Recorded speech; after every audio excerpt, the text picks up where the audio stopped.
So right now I'm doing the Pharrell Williams piece by piece movie review because it's an autobiography. So it's not what I expected it to be. It's a biographical film. This is kind of cool. This is like sand. Interesting. And then these plants look kind of funny. Just walking around the movie theater here. And that's their line. And that's all Amazon. This property. That's kind of funny. But yeah, this movie is interesting to say the least. It is a autobiography film. Wasn't expecting that at all, honestly.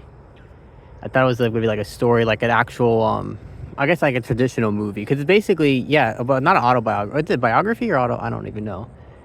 But it's, it's a telling of his life, his story. And when we have the narration, I was thinking maybe it's just for the beginning. Maybe it comes in every so often in the film. But it's actually the whole film, right? And it's essentially a documentary, even towards the end.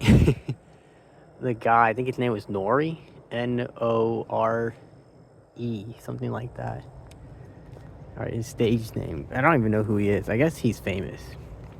Because some people in the film, like I don't think his wife's famous, right? If I had to guess. I don't think she's famous. I think she's probably regular. But this Nori guy, he's famous, I'm pretty sure. He's known for something. And so when they put his name in, oh, Nori, how did you meet Pharrell? I like when we talk about, like, people are saying, like, how did you become aware of him? When did you meet him? Or did you know him before then? And they would say, yeah, I did. I knew him. Or, like, they knew of him. Pusha T, for example, and what's her name? Missy Elliott. They subsequently grew up together in the same community in Virginia Beach, which is kind of cool to think about, right? That Pharrell, when he was growing up, knew all these people. What does it say? Oh, it says gay.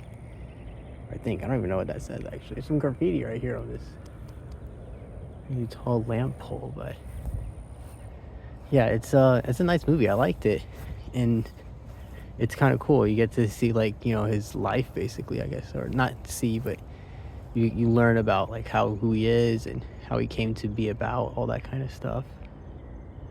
Those are the apartments there, and that's, like, water hole or something. But that's a parking for the apartments. And then that's just more trees. Whatever is in that tree cover. There's a fence, too, that blocks it off. Interesting. But yeah, this film, what was I gonna say? I was gonna say something. What's his name? Pharrell Williams. Yeah, he was part of, like, a band, right? The band's called the Neptunes. And it was him, he does music, and he does music with Elliot and, like, some of the other famous people that we see featured in the film, right, that he talks about. But the primary friend of his that he does movies with, it's what's his name? Chad. That's the guy primarily. So it's the trio that they have, the group, is him, Chad. Who was the other person? There was another person. Some guy. He was like the manager, though. He didn't do any music. He just did the managing, and he because I like that we got. So what was it? He was talking to what was his name? Like, he had a deal because he had the talent show at the school, and then they had the deal, and he just said, like, he tells him, I guess one day, because he's doing stuff around the studio, it's basically like hired help at the studio, but he tells him one day, like, I want to make music of my own, I kind of want to expand this. I don't want to just be the one thing. And the guy apparently tells him, no, it's not happening, right? And he tells him that, he shoots him down, which is like, okay, mean. And I guess he's religious too. I didn't even know that about him as well. He's got, like, a religious, what do you call it, benediction? Something like that. I don't even know what the word is, but yeah, he's a religious man, and he tells his pastor, like, hey, just let God, like, leave it to God, and he would figure it out, blah, blah, blah, whatever. Because this guy, I think his name was Rick. I think it was Rick something. This gentleman's not giving him the opportunity to make music, to be creative, to, like, actually foster. So he gets, like, this other dude that he doesn't manage. He, like, promotes, but he's also, like, an amateur promoter or something. He's not a professional promoter. And so, but he tells him like, hey, like I'll promote for you, I'll do that for you, and what do you call you can help me out with that. You can help me get the ball rolling, so to speak, here. And so, he does that, and he's a part of the Neptune group. Their band that they have, I guess, is a band of some sort, right? And well, and they're like producers too. For the longest time, I didn't know this about Pharrell. He's not just a singer. I always thought he was just a solo artist, actually. But I guess he's more a producer of anything, and he does solo hits every so often. Like he has the first, and they talk about it in the film, and the journalist that she gets interviewed in Lego form, right? She mentions like, yeah, I became aware of him, and I knew like, okay, this guy is making some sort of impact, some sort of statement here of what he's doing, and so let me interview him, let me get him before before everyone else gets him. But what do you call and she does that, but oh my god, what was I say? I was gonna say something related to it. She said something that I liked. Well, with the music, like, when he made that single and it was popping, it was popular, everybody's thinking, oh, that's it, it's over. That group, that whatever he had going on before is gonna be done, and this is gonna be the new thing that we see him in, a solo artist. But he doesn't go that route, and he said he was scared actually of what that entailed, which is why I guess he isn't a solo. Well, I guess technically he is now, because the Neptunes did break up, right? And we see in the Lego form that, what's his name? Oh god, what was his name? We see in Lego form that his friend Chad, he subsequently, he has a family, he has a kid, right? He has like a Lego daughter of his or something. And so we know from like that little trivia, the little tidbit, that he has something going on for himself, right? And like in that regard, right? Oh god, this review is still disjointed. I don't even know why. I guess because I was walking while I was doing it. But I'm not gonna restart it now. I was actually kind of like giving myself commentary while I was watching the film, like what I noticed, what I liked. I did like it overall. I liked it, and the Lego. So he tells like the director guy, which I guess is that's him in Lego form, the dude who's listed as the director. It's what was I gonna say?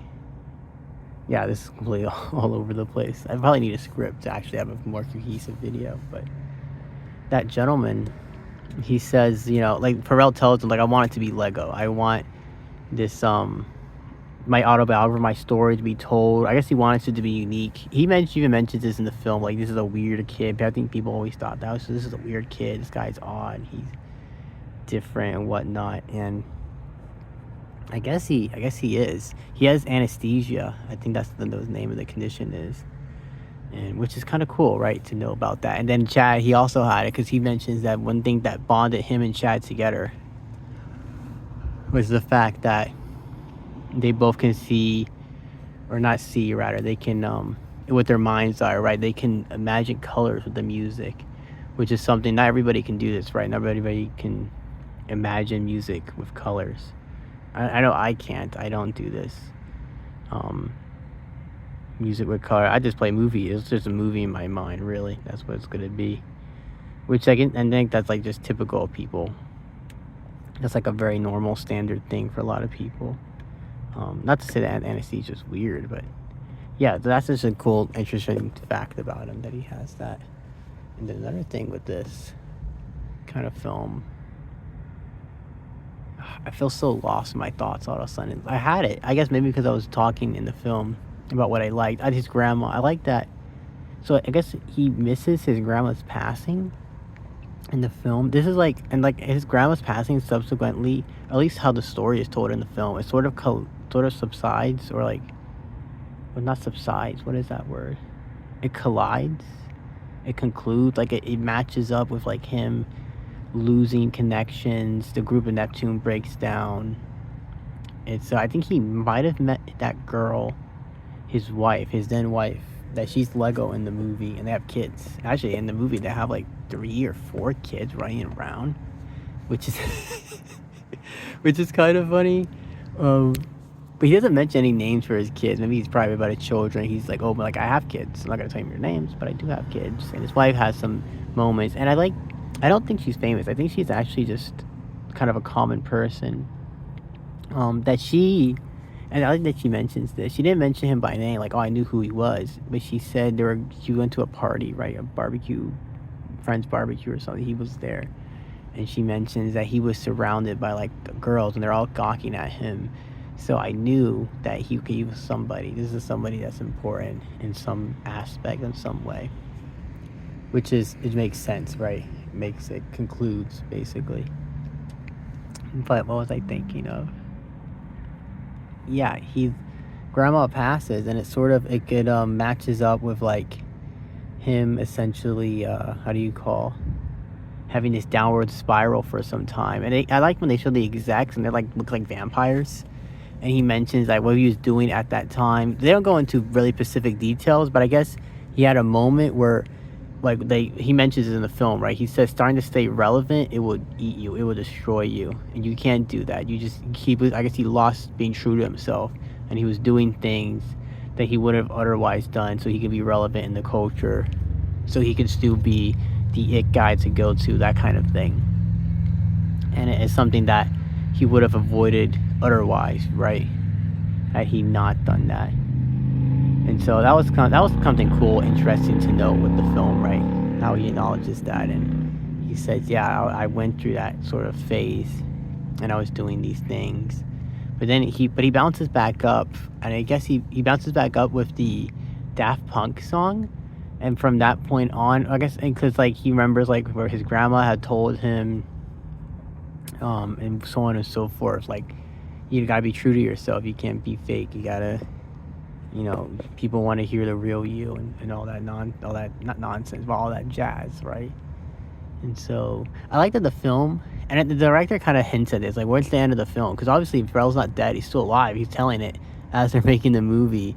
So this is like a biography at a certain period in his life. I guess at a nice, comfortable period of his life, I guess you can call it. Because I don't know what he's doing now. I guess he's still making music. He's probably still producing for people, still working in the studio. But maybe since he's a family now, he's taken a sort of like a relaxed approach or a back seat, right? He's like, I'm not all that active much anymore. I mean, Neptune broke up. That was the band that he had. Wasn't aware of that. Because I guess I only become aware of Pharrell with the song Happy. And before then, like, they were playing some songs. And I had no idea that was a Pharrell song, or like he had a part in making that song. And that for the longest time, he worked behind the scenes. I mean, that's why I wasn't. I mean, when the Happy song came out, I don't even remember how old I was. But yeah, I wasn't even aware that this guy, that he was like a producer and that he worked on a lot of popular hip hop songs in that time era. He probably worked in hip hop, but he broke boundaries. He broke boundaries and they mentioned this in the film, like, black people don't sing that type of music, like, people don't do that type of thing. They didn't mention it too much in the film, but they gave the hint, like, he was somebody, you could tell he was different. He was outside of the box. He wasn't your conventional, he didn't fit that stereotypical mold, I guess. I like that he has two parents in the house there, his both parents, and he grew up in the projects, but he sounds like he stayed clear. He didn't get into like bad situations, right? He stayed clear, he stayed on a good path, it sounds like. And and his parents, they would tell him like, hey, you gotta, you want to be something in this life, you gotta work hard and give it your all. If you want to be something, you want to be somebody, that kind of thing. And so they still like good values in him, right? Good values indeed.